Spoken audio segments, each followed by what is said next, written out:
Hello and welcome to the Serpent Temple podcast and YouTube channel. We're here today to tell you what our albums of the year are and tell you what bands we've seen recently. Yeah, what bands have we seen recently? Remind me. So I think since we last had an episode, I've seen Ozric Tentacles and The Crazy World of Arthur Brown, which was crazy and amazing. How old is Arthur Brown these days? He's 71 or 81, one of those. Probably closer to 80, right? I would have thought maybe. He's 81 then. It was, which was crazy because he's so active. Like he can do so much stuff on stage and then be delivering this amazing performance. He had like five or six outfit changes. Like every song was a new outfit and they were all fire. That's wild. No pun intended. Yeah, he was so cool. And like when he obviously played Fire and he played it second, I think, which is so iconic. And the fact that he doesn't feel the need to close with that. And he was the opening act, right? Opening act for Ozric Tentacles and Gong, which is an insane lineup. Yeah, what venue was it again? It was Kentish Town Forum. Oh, okay. Yeah, it was a good venue. I think it was properly packed out as well. And we had the honor of interviewing Ozric Tentacles and then also Silas and Sasky, who were also involved in Ozric Tentacles, which is really, really nice. Yeah, there was something else going on that night, wasn't there? I was doing something. I can't remember what it was. I think it was a wrestling pay-per-view, wasn't it? It was a wrestling thing, yeah. Yeah, because we had an episode in the morning, didn't we? We were filming an episode. Yeah, because we interviewed Will from Prosthetic, which is also up on our YouTube, and we interviewed Ozric's and Silas and Sasky, which is also up on our YouTube. And then you were at the wrestling event. Yeah, I went to my friends to watch. To watch wrestling, and then that's what was happening that day. That day was just action packed. Yeah, it was crazy, wasn't it? Yeah, and then I went to watch also Serpent Temple alumni Overthrow at the Dev the other day.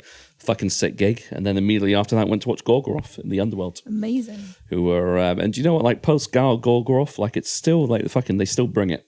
Like it's not quite as like it's not theatrical. Yeah. Like as it was, but like it's still it's the only thing is the problem is I feel like when you go to the Underworld, you've got to have a decent set of like earplugs. When you're there, and I only had my my Bluetooth ones because I forgot to bring earplugs, and it just sounds so fucking like muted. Oh no! But it's I need to invest in another decent pair at some point. I've got to say the sound for Ozric's was amazing. Yeah, they had great and they had these like visuals going on as well. And like as a non-drug person, I was just enthralled by these visuals. If you were on like any kind of psychedelic, it would have just blown you to outer space. It was amazing. Like each song had its own like visualizer. I think they'd used some like AI, but then mixed it with their own thing. And then like they've just got a new drummer called Pat Garvey, who hopefully we'll get on here at some point. And he was amazing. Like he was really driving the songs, and then they had all this like synth stuff going on and flutes. Saskia was playing his flute as well, which sounded beautiful, and the crowd was loving it. It was such a good vibe. I wish I could have seen them at a rave or something. Must have been quite a mixed crowd, really. Like. Right. There was actually like loads of different. So there's like young people and older people because they've been around for like I think they formed in like the 80s at Stonehenge, like the first Stonehenge festival. I would not be surprised if your mum's seen them live. Yeah. With me, I mean, she used to go to Stonehenge a lot back in the days. Believe it or not, I've never been to Stonehenge, but like for the summer solstice, because I mean, I just want to in summer holidays. I just want to stay in and play video games. Oh, bless. But like. She would take some of my siblings to go there. And this was before like it was all like boarded off and cordoned off, so you can actually go and there'd be a party literally like underneath the stones. Cool. So two of my siblings, both of which I've had some crazy experiences at Stonehenge. But I didn't realize it used to be a Stonehenge festival. Yeah. Yeah, they used to like play like for hours as well at raves. They played from like evening to dawn till the sun came up, which is imagine playing like a 6-hour gig. Who would you book to play if you had to do a revived Stonehenge Fest now? Sleep, I'm Ozric Tentacles. I'm done. Suicide Silence. Yeah, Suicide Squad, Suicide Silence, Suicidal Tendencies. No, I don't know. Colour Haze would be. We saw them do a 3-hour set at Duna Jam, and I've seen them play a 3-hour set in London, and it is just so beautiful to see bands play in nature. It's real cool. Yeah. Do you know what? There's not many bands that could pull off sets that long, though, really, is there? It's a real testament to how good a band is to be able to get away with doing. It lends to that kind of genre of music, though, really, doesn't it? So I'd watch Bellwitch play for them. Shem probably wouldn't, but I don't think Shem could handle it. You love them too hard, I think. I think it would kill you, darling. But I really wish I went Roadburn. I think it was 2018 when they were doing like the Mirror Reaper in full. I saw like the condensed version of Mirror Reaper. Yeah, man. I saw them at Boston Arms, and it was just fucking transcendental. They're beautiful live. My goodness. Yeah, that would be like would there be like a version of Stonehenge Festival that you would put on where everyone would have to like take antidepressants at the end of it, and then the one that I put on where everyone's high as fuck? To get that shroom dealer from Damnation to come and then sort everyone out. Yeah. That was such a crazy moment. Dronehenge. Dronehenge. Well, you know, Oh, there we go. Tonehenge is happening right now in London. Yeah, it's like Morag, Tong, and a bunch of cool folks. Yeah. Yeah, there you go. Yeah, do you know what? Actually, now that you mention it, I think there's still a Stonehenge Fest going on, though, isn't there? Because Probably, yeah. I swear, do you know who played it one year? Who? Phlebotomized. You're kidding. Really? Yeah, because I swear down one time I was looking up Phlebotomized live sets, and I swear to God, I'm pretty sure I remember seeing that they played Stonehenge Fest. We need to send in an application. Yeah. That would be sick. That's so I cool. think, knowing me, I'm probably horribly misinformed. It's like a And whole none of other that, fest. none of that is true.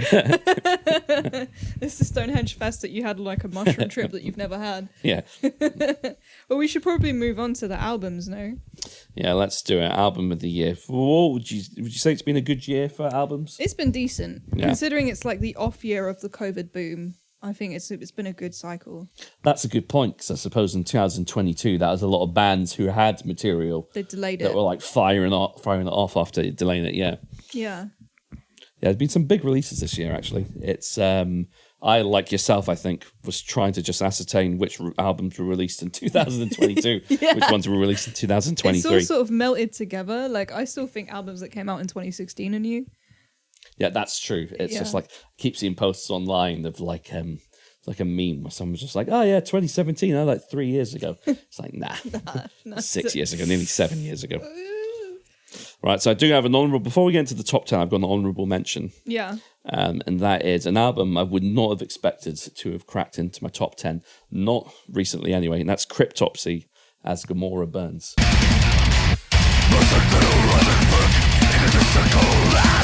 Nice. I'm a massive Cryptopsy fan, and admittedly, you know, with the numerous lineup changes and just the change in direction they took with the Unspoken King in the late 2000s, kind of went more down the deathcore route, and I was like, okay, cool. They're kind of like, it is what it is. A lot of that album got fucking destroyed in the press. No. So I've never even listened to it, so I'm not even going to comment on whether or not it was, you know, whether or not it's a good album or not, because I simply can't say.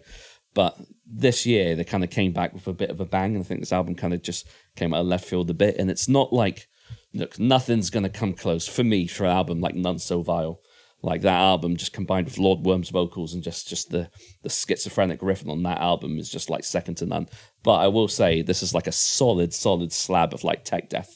And it was just, I didn't want to call it a return to form because, like I said, I'm not listening to the last few albums, so I don't know how it compares into their more recent materials. But it's, for me, it was just like, okay, they're still kicking about. They're still fucking shredding some faces. So just narrowly missed my top 10.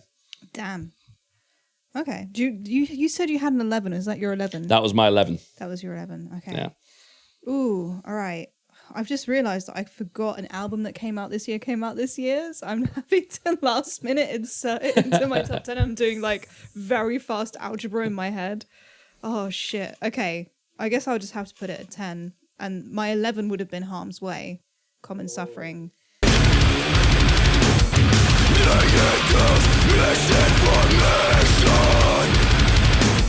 I like that they had King Woman on their single, but actual number 10 is going to be Ozric Tentacles, Lotus Unfolding.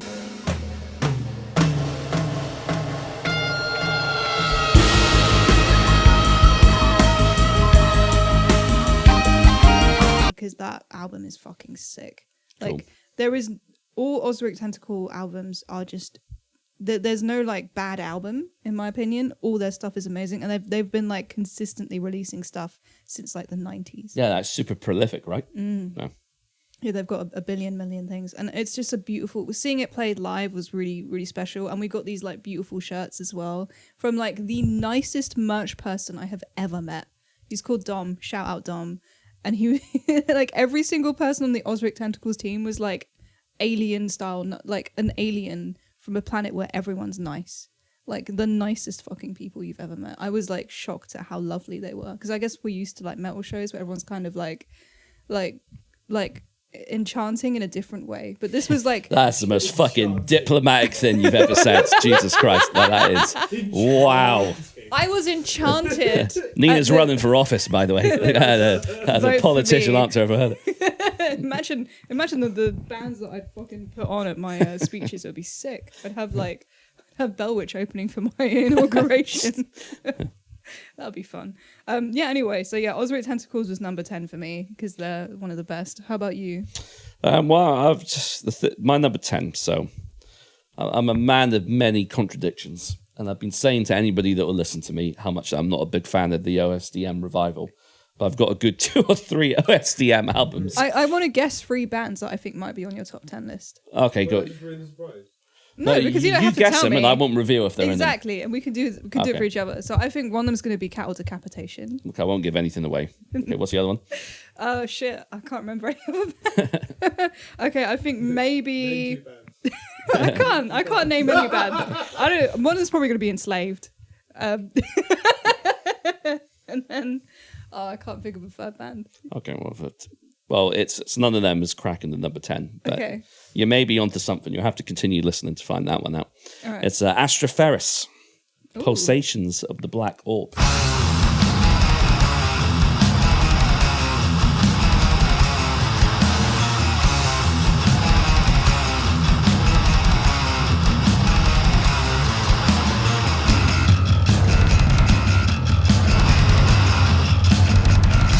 That is an amazing name. This is a Costa Rican OSDM band. Wow. This is their first full-length album release.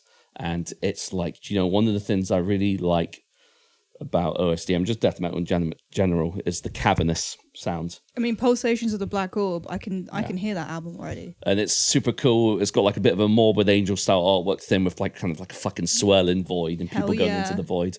It's just super fucking, the riffs are super fucking groovy, technical, just eerie, kind of like maleficent. It's a sick fucking album. But, like I've said multiple times in the podcast when we've done reviews, it's like the key for me to like make a death metal album really stand out is that the songwriting has to be top notch because, it is a very copy and pasted subgenre at the moment. And, I think purely for the fact that, I couldn't name you any other Costa Rican bands. I think, the fact that this band came out of left field and, released something that was to the standard of anything else in the death metal genre that was being released, I think is just testament to how much they got things right on their first attempt. So very true. Yeah, there's some really amazing South American metal. Like we've discovered some great stuff on this podcast alone. Yeah, and you went to a metal show, right? And, I did. Yeah. And then Nifradil actually released an album this year. Oh, did they? They did. So we should have like reviewed it, I guess, but we haven't had much time. I need to shout out an EP because it's not an album, but it would have been like number 1 if it was an album, and that's Xibalba.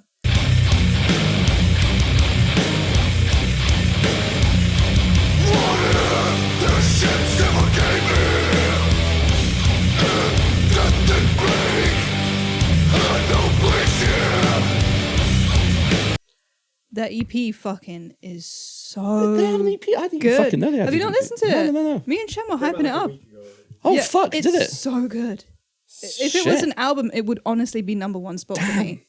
I need to jump on that. I didn't even know Harm's Way had an album this year. We mentioned that. It was earlier in the year. Yeah, I need to give the name of the Xibalba EP because I hope I'm pronouncing it right as well. But it's, oh my God, it's like, it's got a lot of Zompantli influence. Yeah. It's called Atzlan.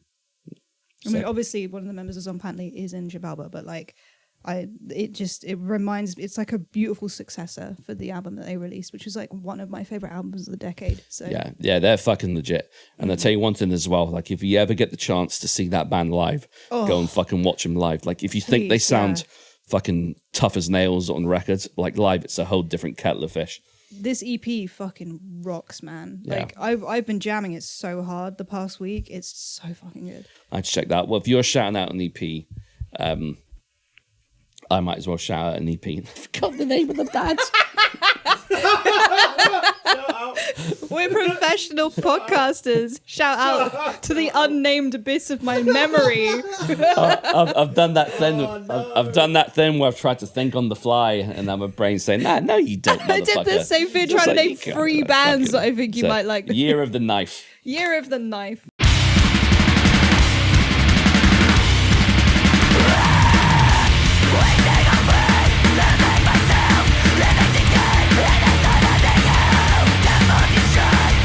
Yeah, it's I think just with everything that band went through recently, with like fucking horrific car crash, and they all seem to be on the mend, thank God, despite the serious injuries. And but that EP fucking went hard, and I think anybody who is remotely into the hardcore scene should really give that EP some love and support, because I think that band kind of needs everything they can get at the moment with what happened. So, and it's worth it. It's a great release. Like, it fucking goes super hard. Like, I think it's the first release with Maddie on vocals, and she's such a sick fucking vocalist. So, do you want to guess 3 bands that might be on my list? Oh God, I think you told me. You might have told me your album of the year earlier, so I don't want to give that one away. My brain's just doing that thing now. It's just like, fucking. There aren't bands. Yeah, no bands exist. Can't think of a band. Beatles. That new single they released. Did they actually release a single? Yeah. There's a new single this year. What? It was like some hidden fucking lost tapes or something. Archival thing. Oh, have you not seen the music video for this? No. Okay, so what happened was it was like some archived lost fucking tapes, which I think Paul McCartney has kind of filled in the gaps, and they've re-recorded it. But the music video has CGI members of all the Beatles all together. It's like a mix of old footage and new footage, but it's really it's like a fever dream. Oh. Yeah, it's really Oh no. Yeah. Okay. I'm not going to watch that. No. I'm not going to watch that. But then the song's just really dreary and miserable as well. So it's it's a Nirvana era. But yeah, no, I can't even think. I'm not even going to attempt to predict 3. I just said that to trigger Shem. All right, so we've done our 10s. So I guess it's your 9. Well, let's keep just to satisfy my autistic tendencies. You could go first, since you went first with the 10. So my number 9 is Heimdall by Enslaved.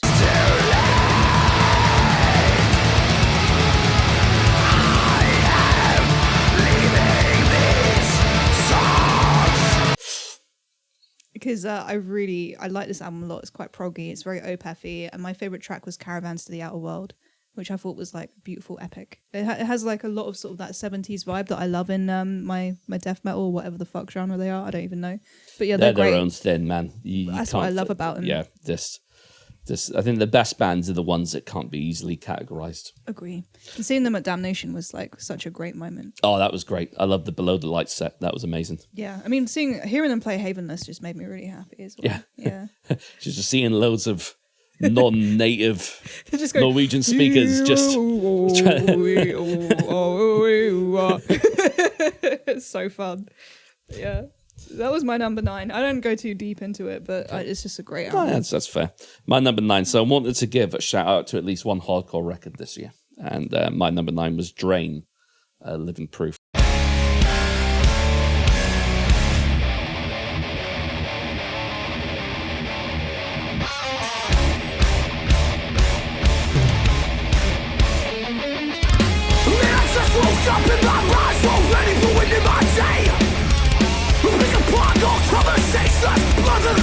Now, Drain are a band who I was first exposed to in Outbreak 2022 when I went there for the first time. And live, they're just something else.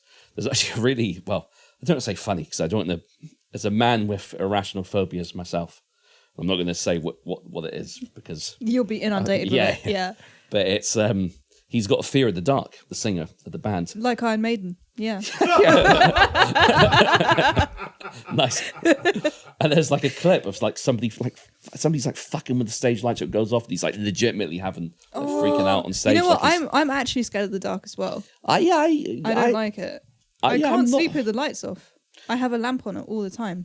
Yeah, I like a little bit of light just so I can see what's going on, because sometimes I'll wake up and just if it's just a void and I've just got and I don't know what the fuck's going on. But no, this album, do you know what I love when you've got a genre that has like a DIY aesthetic. Like take something like hardcore, for example. It maintains that DIY aesthetic while still having like a really like crisp and clean production. Beautiful. Like everything sounds super punchy. Like a band that I love that I was gone about all the time is Vision of Disorder. Their second album, Imprint, is like perfection to me. First album, I love it, but the production is fucking dog shit. And it's just like that album loses so much points on production.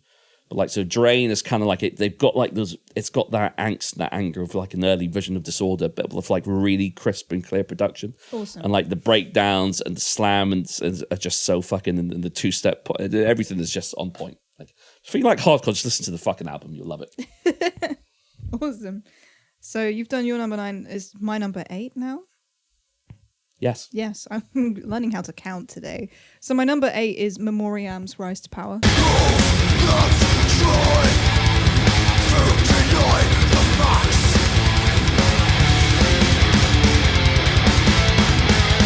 Fuck, was that this year? I hope so. Wait. I think it was. I think it might be. That was early though, right? That was early it was this year. early. It was like an early record because, there that was a good band. album, to be fair. Like, I'm just double checking. What? Oh, yes, it was. Okay, good. It's just not in order on their Spotify.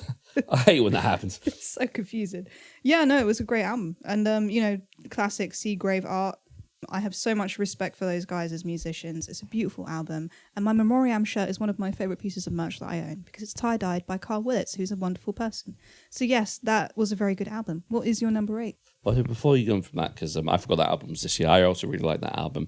I like the fact how his vocals seem to be getting more mature with every and more album. Killing Joke like. They're really jazzed Coleman on this album, which I loved. I really like how he's like really going in the direction he's going in with his vocals. It's great. Yeah, which I think is cool because, like, it's. I think so many times with like people that have been in the scene for a while, they just like there's just less and less experimentation as they get older. They just fall back on the tropes and just the things that they know and just kind of plod along. So it's always like good to see someone just trying new shit. Agree. What were we, number 8? My number 8 was, I fucking butcher this pronunciation, Cruciamentum. Oh, yeah. Obsidian Refractions.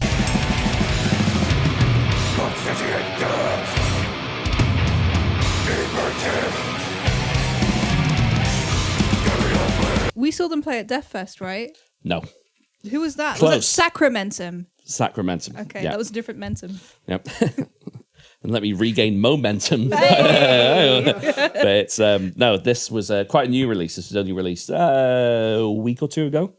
But so it's a late addition to my top 10, and this is a highly, within the underground death metal scene, this is a highly anticipated release. So it's been 8 years since the last album, Charnel Passages. I'm fucking losing the plot over here. It's like what I was saying before with the Astriferous album. They just, everything these guys do is just 100% on point. Like, just the production's great. Everything sounds so fucking kind of just sinister and malicious. And it's just, the vocals are really good on this album. I like when vocals have got a decent amount of like reverb and it just sounds really like animalistic. Like, one of my favorite vocalists of all time is the original Cataclysm vocalist, Sylvain. Have you ever listened to any early like Cataclysm? Yeah. Cataclysm with a K, right? Yeah. Yeah. Like, the early shit is like nothing like what they do now. But it's just, and this album kind of like captures like a similar spirit to that. Like, there's like an animalistic tendency to just the vocals and just the way that the music and the riffs are attacked. And the riffs on this album, oh my God, the riffs are just fucking top notch. So, and it's got like a lot of Death Doom passages. It's very, very reminiscent of Disembowelment at times. Like, there's a lot of like clean notes that kind of permeate through like the dirge and all the griminess of the album. So it's worth a listen to anybody into death metal, Death Doom, all that good shit. So that's your number 8. My number 7 is Hellripper, Warlocks, Grim, and Withered Hags.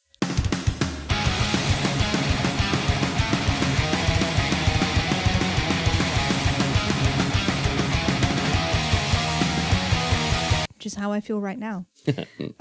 Yeah, it's a really good album. It was just solid, ripping, beautifully written from start to finish. And I just listened to it a bunch of times this year and really enjoyed it. And I think it's, Hellripper going from height to height, which is wonderful to see. I love seeing a British band, Scottish band, sort of doing their thing. Yeah. Yeah, I think playing this. Actually, I don't know if that could be said. Oh, No, but they've been announced for a festival. I think. I thought they were playing. This is the playing same. with them. Yeah, Are you we? are right. wait. Brighton. Tuesday next year. Oh shit, we are. We're on the same lineup. That's so sick. Okay, so that's announced, right? That's Cool. Oh, so that's what I was alluding to, by the way. So I was that's really what that old confused. awkward part was about. Lichgate, Lowen, Lichgate, Necro Ritual. Necro Ritual, It is Necro Ritual. Necro Ritual, Lichgate, us, Hellripper.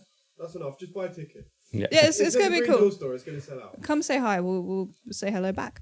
Yeah, that was my number 7. My number 7 is a band that I've had much love for 20 years plus. Dying Fetus. Hell yeah. I knew that was going to be on your list. Make them beg for death.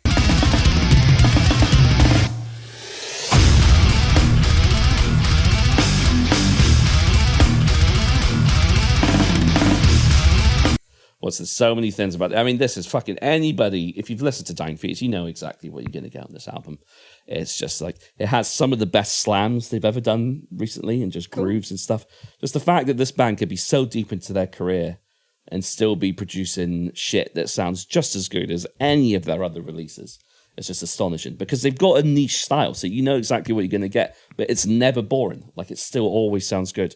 And I love the fact how they've reverted back to the old logo. I actually can't remember if they've done it for this album, but they did it for the album before, Wrong One to Fuck With. So they're kind of embracing like elements of their past as well, which I thought was quite cool.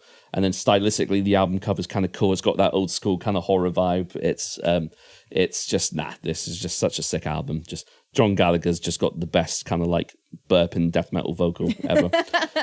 Trey, the drummer, is just unreal.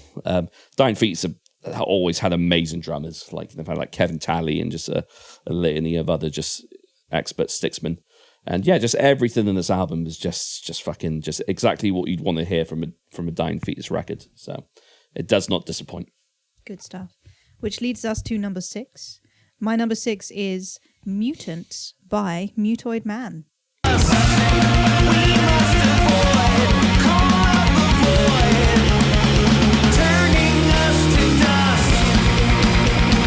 Which I thought was a really cool album. We saw them play Hellfest this year? Yes, it was this year. That was a really good show. I really enjoyed it. And I just love how like playful the whole project is. The album art is so colourful. The videos are really entertaining. So it's got Stephen Brodsky from Cave In on vocals, guitar. You've got Jeff Matz from High on Fire and bass. You've got Ben Collar from Converge on drums. So it's just a super group of like really sick musicians. And like, yeah, they're just really, the music's sort of really diverse and erratic. And I just love, like, it kind of appeals to my sense of like how I find it really difficult to listen to repetitive music. And this just like plugs all those gaps for me. It's just so fun to listen to. Do you know what? I don't think I've ever listened to them, oddly enough. They're great, yeah. That band's always had so much, like, so highly acclaimed. So I have to get around to it at some point. I can't remember. I was watching someone else. Probably. Well, Mutoid Man were playing. I think inevitably a festival like Hellfest, you're always going to get clashes, right? So yeah. Still think it would have been. Well, do you know what? I was going to say it would have been cool to watch Meshuggah at 1 a.m. in the morning, but you know what? We would have died on the way back. That would have been fucking flagging. And we saw them headline Bloodstock anyway. It would have ruined that performance at Bloodstock. Yeah, that's true. Yeah, it would have diluted the beauty of the magic of that moment. Yeah, and if you like Meshuggah, they're announced for Arctangent next year. So headlining, right? Yeah, Arctangent's looking very tasty. Yeah, it should be good. It's and obviously Outbreak have just announced their lineup as well. So also a very good lineup. Clashes with Hellfest, but I am sort of edging on the precipice of one or the other. Yeah. So I think either way, if you go into either Hellfest or Outbreak, I think you're onto a winner there. There's a great London show on that weekend as well that we were looking at earlier. Who was it? Ahab, Esoteric, and a band with a really wide logo. It was like insanely kerned. What was it? It sounded. I wasn't sure if it was like the name of the night. Not an Autumn for Crippled Children, was it? No. What was the band? It was like I thought it was like the name of a club night at first. Oh. Yeah, sorry, bands. That's a sick fucking name. Ahab and Esoteric. That's going to be. You're in for a long night there. It's going to be tears. Yeah, it was cool. So that was my number 6. Your number 6 My number 6 was, let's see, my phone's just decided to There we go. An album that you have already mentioned, Enslaved. I knew that was on your list. This is, look, if you really want to know what I think about Enslaved, just fucking click on the 5-hour, whatever, 3-hour episode me and Shem did. But I will say one thing. I think this album is the best album they've done since In Times, which is the 2015 album, because there was a number of lineup changes after that album, which I think took the band a while to kind of like find their feet and get back into the groove. And this album, for me, is the one where it feels like they're firing on all cylinders again. Like the previous two albums, E and Utgard, were good albums, really good albums. But this one is kind of got that magic back. Like it feels like the new clean vocalist is slotted in really well, clean vocalist / keyboardist, and everything's just, it's got that kind of mysticism about it again. That's the kind of special formula that makes their music so kind of just hits you right in the soul. So yeah, great album. Hell yeah. So my number 5, which I think moves us on to Morag Tong, Grieve.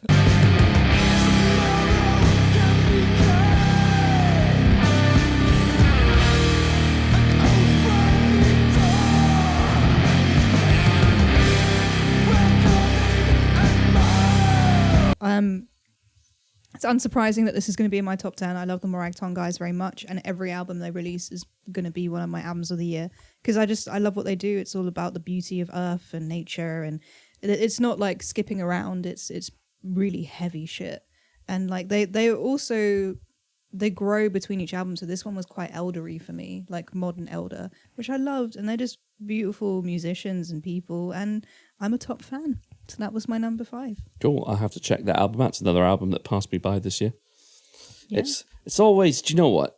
Kudos to people that do like top 100s and like. How do you do that? I mean, don't listen to 100 bands in a year. Dedication. I mean, like even if you had nothing else to do, that's still a serious fucking achievement to be able to listen to that many albums and be able to actually critically fucking remember things about them and rate them. I don't remember anything to do with my own band, let alone like other people's 100 things that other people have done. That's so amazing. Right, so we're halfway through. What's your number 5? Well, you predicted the album I just mentioned, and you've also predicted this one. It's Cattle Decap, I knew Terrasite.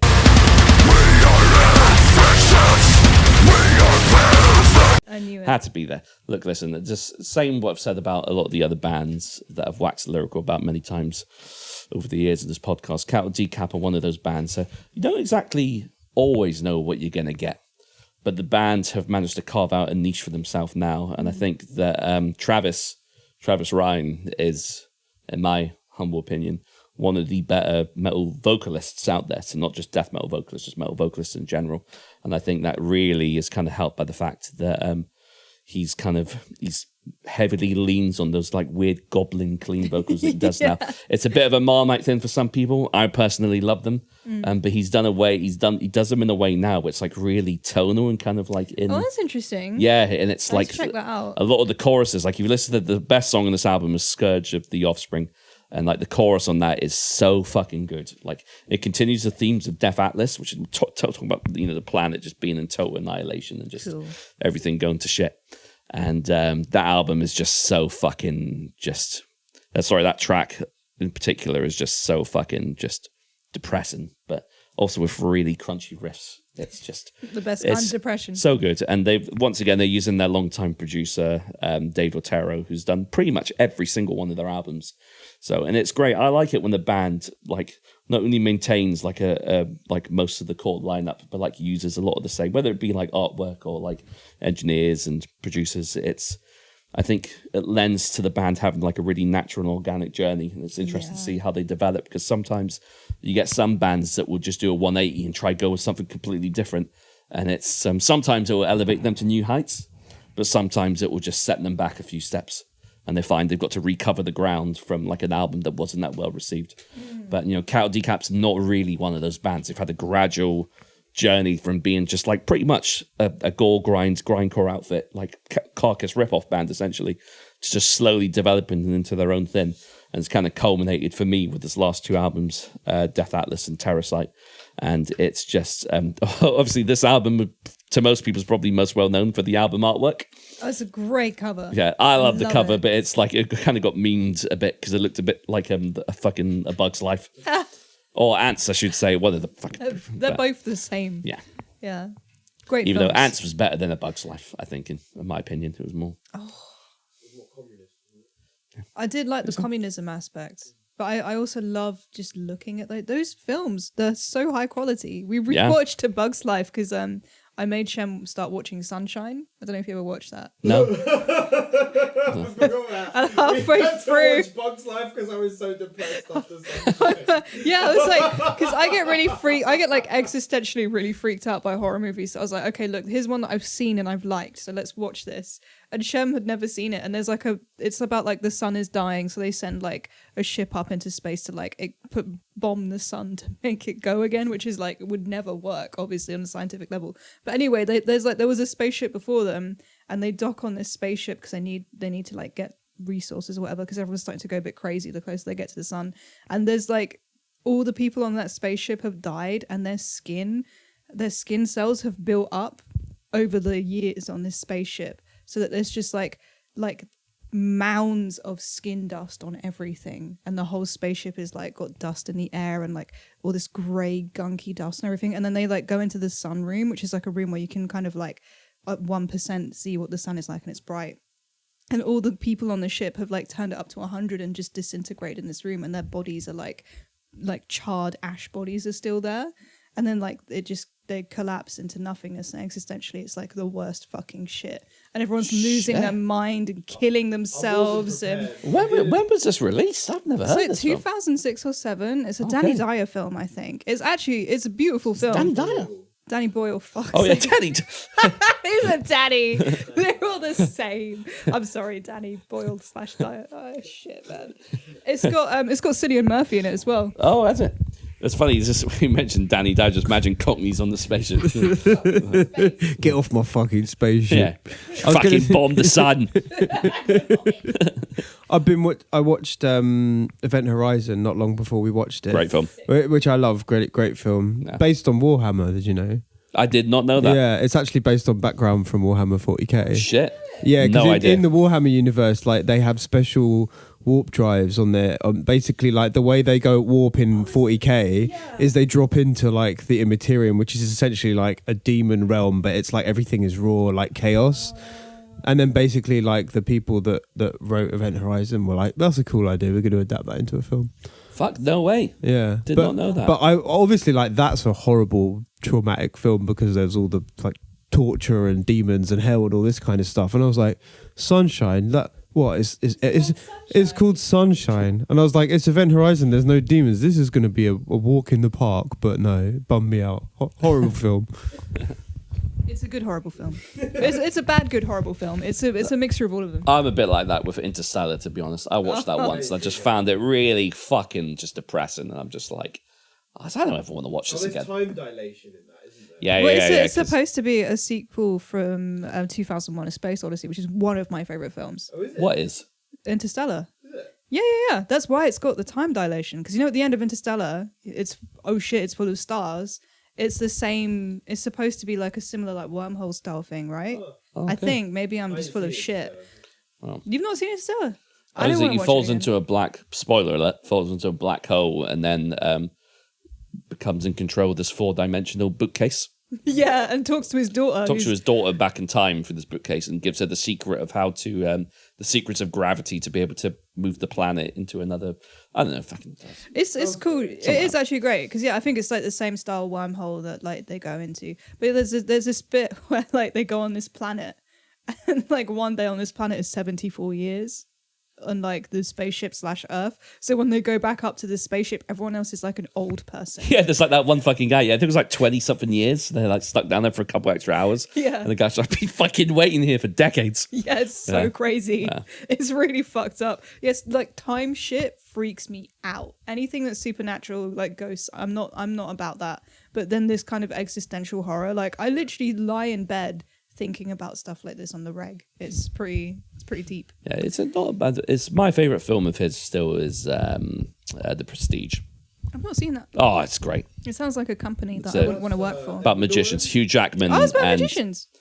It's magicians. Yeah, it's about Hugh Jackman and Christian Bale trying to. Bale, that's it. Yeah, they're trying to one up each other in terms of that. Oh, honestly, Nina, it's so good. I'll watch and it. I'll sell it to you. It's got David Bowie. Oh, He's got a cameo as Nikolai Tesla. okay, I'm in. Yeah. I thought you were going to say like Elon Musk or Yeah. something. Can you imagine? Yeah. Oh, it's really good. And then I don't even want to talk about it because you just I'm got to in. watch it. I'm in. Anything with like, I like magic shit, man. Yeah, it's really good. If you like, it's really good. Cool. So that was my number 5. Your number 5 was Cattle Decap. It was. That brings us to number 4. My number 4 is Resurrection of the Flesh by Triumph of Death.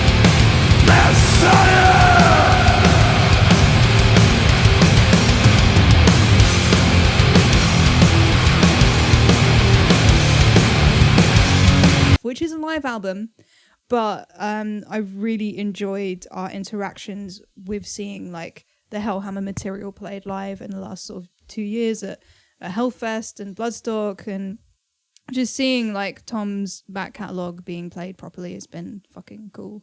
So Yeah, those shows were amazing. Yeah. Like it's like both the Death Fest and the Bloodstock show were just it's almost making me want to potentially go to Fortress Fest because Triptychon are booked there, and because I actually love the Triptychon albums. So, I love the Triptychon albums. So I'd love to just see the Triptychon material played again. It's just a continuation of Celtic Frost. Yeah. Like the people act like it's like not legit because it's newer. It's like, how old does an album have to? Some people like the traditional people do. Who name three people? I'll beat 'em up. Danny Dyer. Danny Tyler, Danny Boyle, Danny Elfman.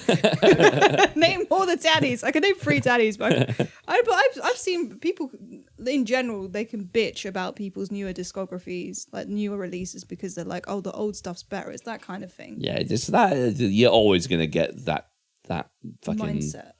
Yeah, that section of the metal listening world that have that mindset really on you. Yeah, but I personally I really respect the growth of artists, and I think so long as someone doesn't sell out their ideals, which is quite rare to be honest, it's just going to get better as time goes on, and it's definitely the case with Tom G Warrior's work. I love all this stuff, but I like his new stuff a lot too. Cool. I have to give that what you don't happen to remember which gig it was that was filmed on that live album, was it? I don't. I think it was a European. Was it Resurrection? Because I know they did a show at Resurrection Fest, and I think I can't remember if that was the Triumph of Death or if it was the Let me have a look. or It's that Triptychon that playing is Hellhammer. that is ringing bells. But Shit. either way, I'll give it a listen.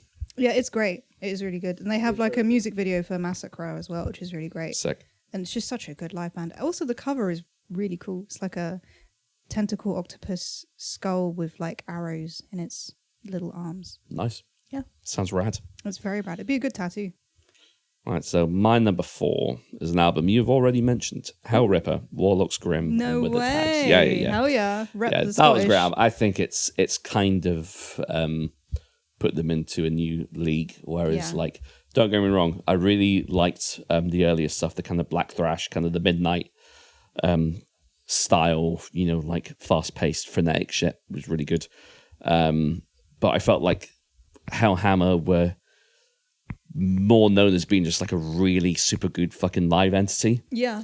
Whereas I feel like this album, I listened to this, I was like, fuck, there's actually a lot of shit going on in this album. There's a lot of dual lead work, which is really cool.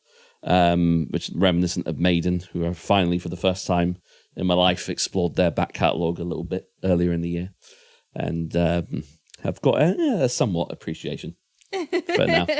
But it's, I really like this album. I think even vocally, I think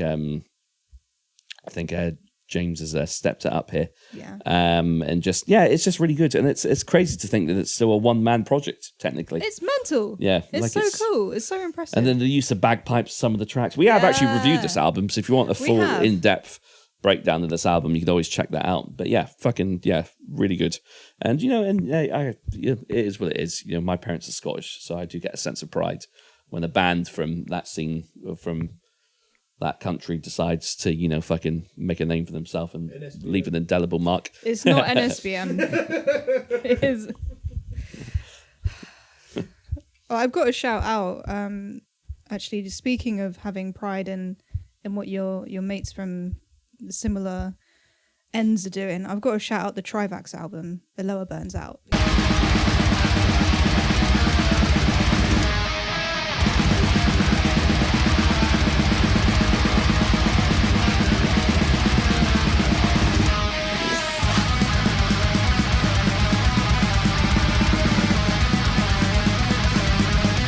because I mean, the cover's sick, and B, it's a good album. So Yeah, the music video of was it Azrael? Oh, yeah, Like, it's so good. There's so many angry like Middle Eastern / Muslim people in the comments section Really? being like, like real words of hatred are being spoken in there. I need to check that album out properly. Just there's so many albums, like even the Incantation album. Not listened to it yet. I've not listened to that yet either. No, I need to. Yeah. Suffocation dropped a new album. More shuns, Not- Asians. Yeah, Incantation, Suffocation.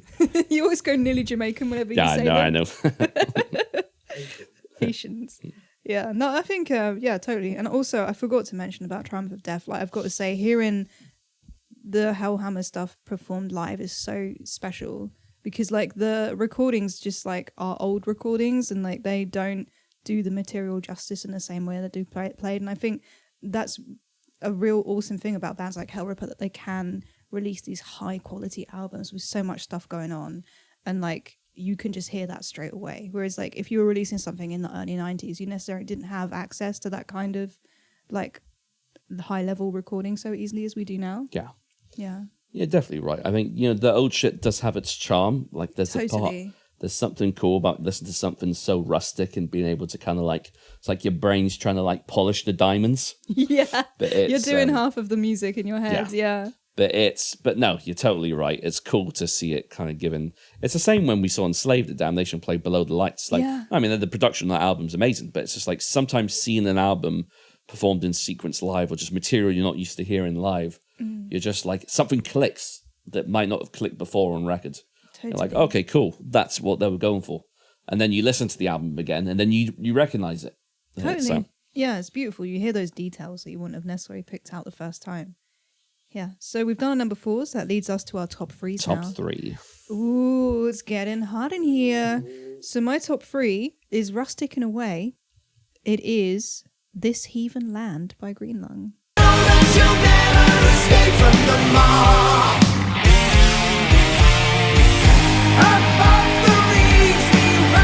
Oh, nice. Yeah, they've been very prolific these last few years because I'm pretty sure they had a release last year as well. And I'm biased because we're going on tour with them in May, which is extremely exciting. But this, honestly, like, Greenlung are one of those bands that have been so special from the get-go. They've done such a beautiful job of curating their music and their artwork and their image and everything that they're about. Like, I this year recently started rereading one of my favorite childhood authors called Alan Garner. Lonsdale, that we know, he's a big fan because all his stuff is set around Manchester. Ah, okay. So- And then it rings a bell. He did a really great children's book called The Weird Stone of Brisingumman, which is about a kid who goes to his like aunt and uncle for the holidays, like summer holidays, and like he encounters but basically there's like a weird stone. He encounters a wizard who lives in a mountain, and the wizard is guarding this huge hoard of treasure, and like about 100 sleeping warriors, including who I think is like supposed to be the guy who with the Welsh dragon guy. What's his name? St. George? Yeah, that guy. So he's also there. And like there's this beautiful like Tolkien-esque romp through the countryside. There's little goblin men, there's elves, there's like magic, and it's all based in like British folklore and stuff. And there's this horrific scene where like, because there's loads of mine shafts around there because of the mining community that like all got shut down, fucking Thatcher. But yeah, he like basically ends up in these mine shafts, and he's being pursued by these like little goblin grey men, these like little people that will like tear him apart, and he's like crawling in these tiny fucking crevices, like trying to get through to the other side with this magical object that he has to like present to save the world and from like this evil presence and magic and stuff. And it's like just reading these books, all his work is like steeped in folklore.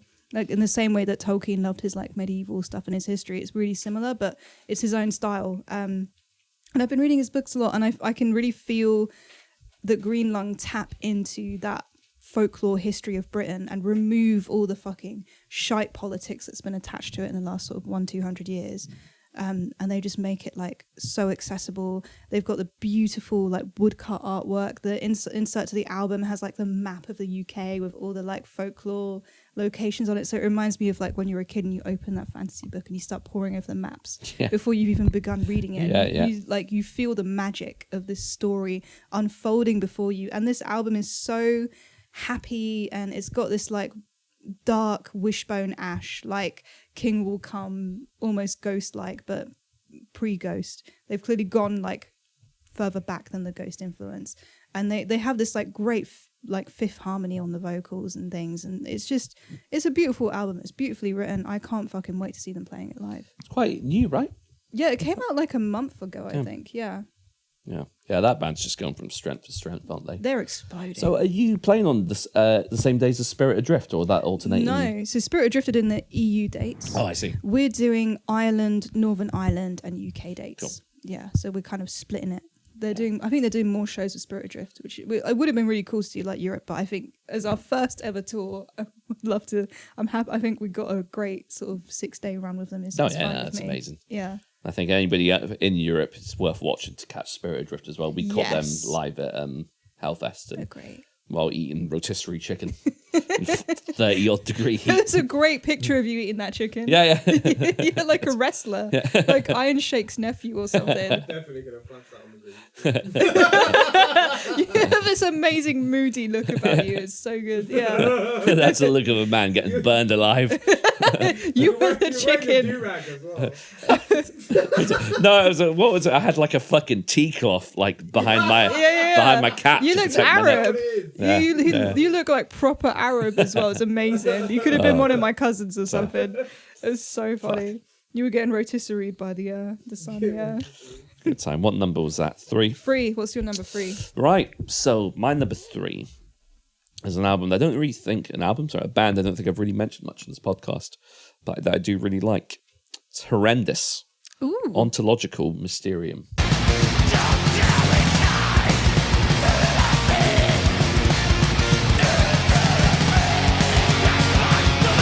That.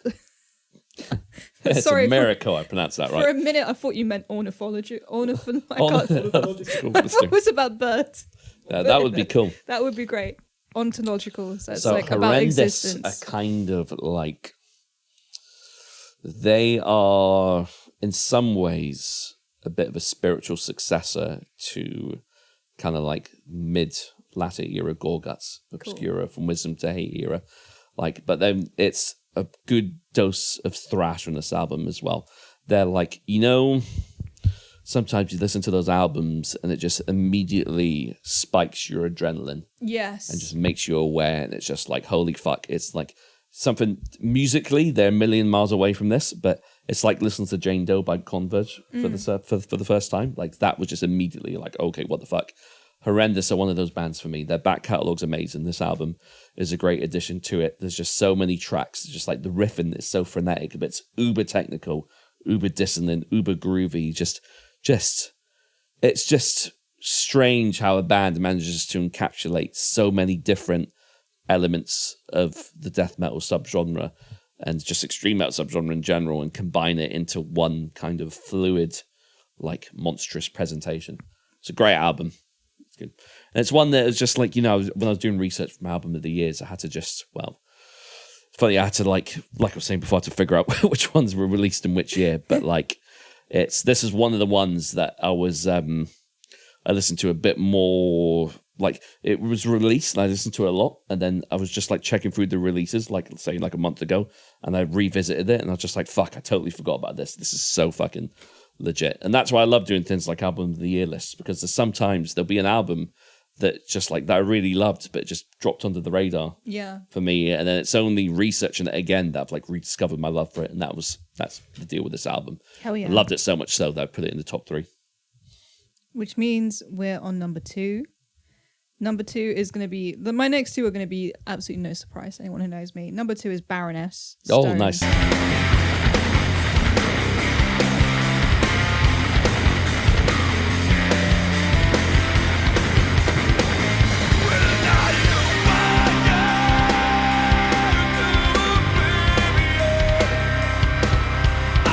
This was their first non-color album, and I was so excited to listen to this, and it didn't let me down at all. Like, I have such high expectations of them as a band, because like they're one of my favorite bands. They're fucking amazing, and this was just such a good album. Stone is like, you know, usually they have album colors like the chromatics and like the early ones like red, blue, yellow, all this stuff. But this was, it's gorgeous. It's just gorgeous. The way that they perform as musicians is so beautiful. They're such nice people as well. They're like the nicest musicians I've ever met, and that really goes through into the joyfulness of their music. Even when it's sad, even when it's heavy, you can feel like a range of emotions listening to them. And like in this album, they're kind of moving in a different direction a little bit, obviously with like not going through the color ways, and you can hear like they're starting a new sound. Like they're in their stone age of this new era, and I'm so excited to hear like, is there going to be an Iron Age or a Bronze Age? Like, what's coming next? And yeah, they have like they have two very beautiful, differently sounding singles. They had Last Word and Beneath the Rose, which I really loved. And yeah, like the John Baisley's artwork on all the covers is, like you were saying, when bands like retain their artwork throughout their discography, and John being such a talented artist, it just shows through beautifully. And Gina Gleason is one of my favorite guitarists. She's just amazing at what she does, and her vocals are really shining through on this album as well.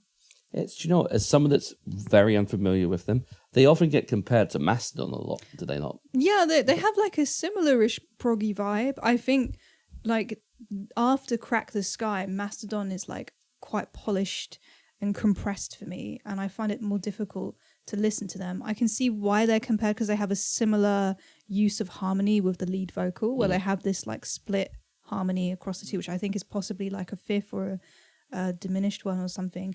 But Baroness is more cheerful, but also more varied, and I think they retain that heaviness in this album as well. Like it is a bit rougher, and I'd say like it's kind of it's heavier, it's scratchier than the like more recent, like more polished albums, and it's still got amazing production and everything, but it's definitely a shift into like a heavier, proggier direction, which I'm always a fan of.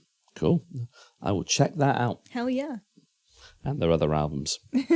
What's your number 2? So my number 2 is, it's funny, I was telling you guys a story so earlier, I didn't finish it.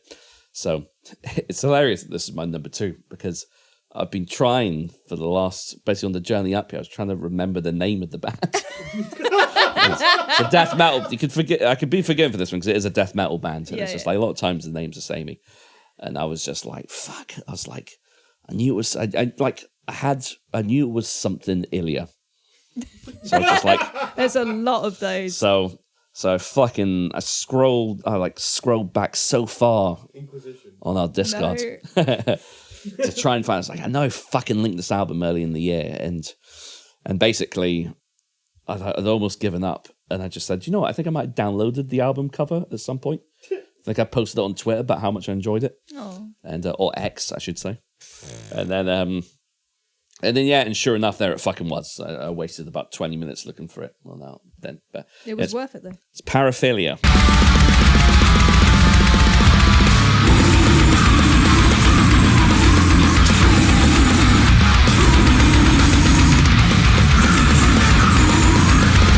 Paraphilia. And now, what I love about this album is, and also, the album itself is called The Memory of Death Given Form. Now, I've talked a little bit about the OSDM revival. Now, what there isn't enough of in today's death metal scene is that early 2000s unique leader style, just blast in, just fucking balls to the wall, just super heavy, just absolute crunch. And this is that album for me. It's kind of like Deeds of Flesh-esque in the way that it's just a total wall of sound. Just like the riffs are just like super chunky and brutal. The album sounds like a planet imploding. Hell yeah. And it's just like the most heavy, dense thing I've heard all year. And it just tickles that scratch, which doesn't often get tickled these days, you know, because the flavor of that sounds a bit sus. Floyd's scratch is being tickled. But like, you know, the flavor of the month kind of is the whole OSDM revival thing, which I'm, you know, I dig some bands within that scene. But like this, it was just like a bit of a throwback to that kind of, you know, bands like Origin, you know, Deeds of Flesh, like I mentioned. It's just like super, just like fucking like planet level heaviness. So Beautiful. that's my number 2. My number 1, you can probably guess. I think I've got an inkling, but go on, tell me. I haven't shut up about this album all yet. It's Bloodrust. Oh, yeah.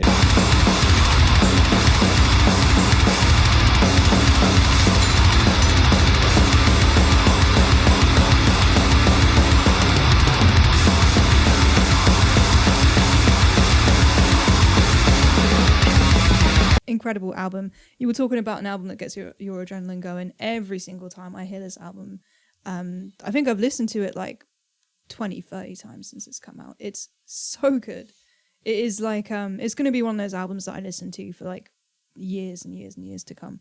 It's incredible. The pacing is perfect. The writing is perfect. Phil Wadey from Phil's Breakfast Metal performs bass on it.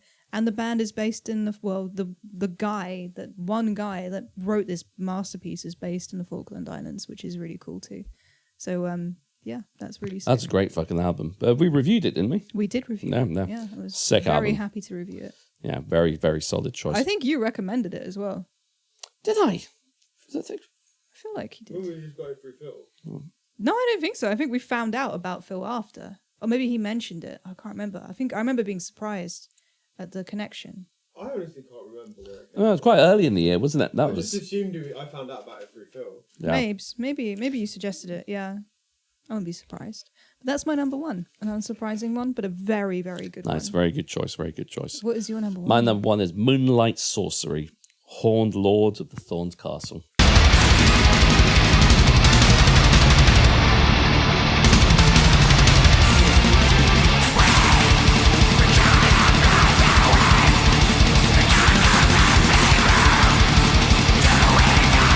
That is an incredible feat of pronunciation you just did, because I wouldn't be able to pronounce that. And it's look, that's marks 3 times in a row that a black metal album has topped my album poll. But listen, what's good about this black metal album is it's got a healthy dose of power metal in it. There's some tracks on it that just sound like the secrets of fucking Morning Blood. It sounds like a bit like Blind Guardian. Cool. Like the riffing is solid, like the guitar work and the solos are like fucking top notch. It's just like, I really appreciate an album that I could listen to in many different contexts. So like going to the gym is like, if it's a gym, if it passes like the gym test, it's just the casual listening test, then that's when I know I'm onto a winner, because Yeah. like there's, you know, I mean, like a lot of times when I'm at the gym, I'll be listening to either new metal or like hardcore, just something kind of stodgy and mid-paced, where it's just like it can't be too fast, otherwise it just fucks with my concentration a bit. That's interesting. So, but this album, yeah, it's got everything. There's like some faster moments and mid-pace. It's just fucking got some great atmospheric just riffs and leads, a good healthy dose of synth, but the good synth, not the cheesy synth.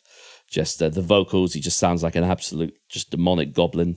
Just it's like proper like throaty, like black metal style, but like really phlegmy. Yeah. Just phlegmy kill mister. But it's such a good album, and it just really like, it's just, for me, it's just really simple. It's the album that I've been going back to the most this year. And I was just like, well, it can't really be any other album apart from that one, because, you know, that kind of says it all. It's the album I've listened to the most. So there it is. There it is. It's same with me and Bloodrust. You summed it up perfectly. What a great selection of bands, if I don't say so myself. No, I think we always managed to create a good Yeah. album of the year list. It's quite a diverse one this Not year. too much crossover either. No. Yeah. No. I did sort of curate mine so it wasn't too, but I knew you were gonna mention Cattle Decap and Dying Fetus. That was like a defo. A given, yeah. Yeah, for sure. But do you ever feel like sometimes you just have a loyalty to a band? Oh yeah. It's just like, I have got to put them in there. Exactly. It's like Dying Fetus have dropped an album. There's no fucking way that's not making the top 10. I mean, Baroness was the same. Even if it was like the worst album they'd ever made, I would have put it in there. But it was one of their best, so Sick. it's all good. Yeah. Thank you so much for watching. What was your favorite top 10 albums of the year? We'd love to know. I looked at that and said the camera. But the fucking sound recorder thing. Yeah. Do you know what? I looked up and just immediately just assumed that was a camera as well. It's not just me. Feel free to like and subscribe so we can get eye tests. Thank you. Nice.